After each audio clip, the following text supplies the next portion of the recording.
อ๋อสบายดีเนาะว่าได้สบายดีคือเก่าคือหลังมื้อนี้สิมาถอนเงินอีกแล้วหัวถอนอีกแล้วถอนอีกแล้ว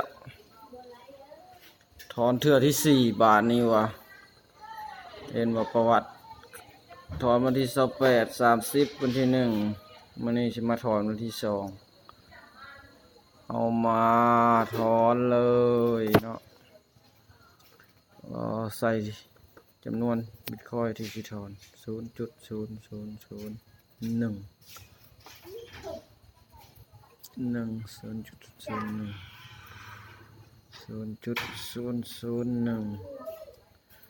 ติ๊กมันอะไรกระเป๋ามาต้องคอนเฟิร์มเลยว่า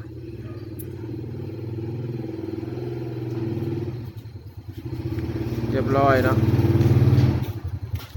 ถอนเรียบร้อยถอนเรียบร้อยถอนเรียบร้อยแล้วว้า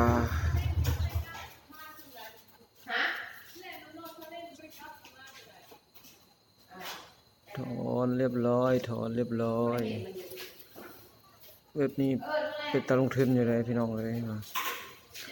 ใครถอนสนใจลงทุนก็เอาเลยเด้อเรียบร้อยขึ้นเรียบร้อยนะขึ้นเรียบร้อยขึ้นเรียบร้อยถอนเรียบร้อยแล้ว3-4 เทื่อแล้วเนาะไปเบิ่งอยู่คอยเบสเลยเบิ่งอยู่คอยเบสเลยว่ะอยู่ให้อยู่หน้าคือเก่าคือโบราณอีกแล้วเฮ็ดหยังติงกันนะเขี่ยไปควัดมันยังบ่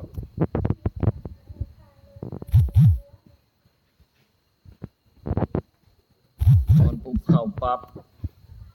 แผ่นติ้งเรียบร้อยแผ่นดิ้งเรียบร้อยเข้าเรียบร้อยเนาะ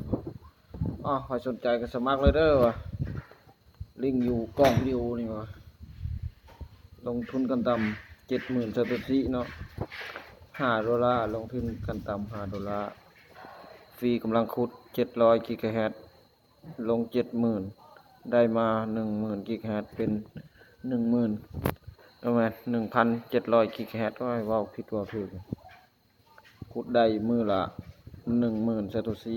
ถอนทันทีต่อมื้อขอจบคลิปซ้ำนี้เด้อพี่น้องเด้อ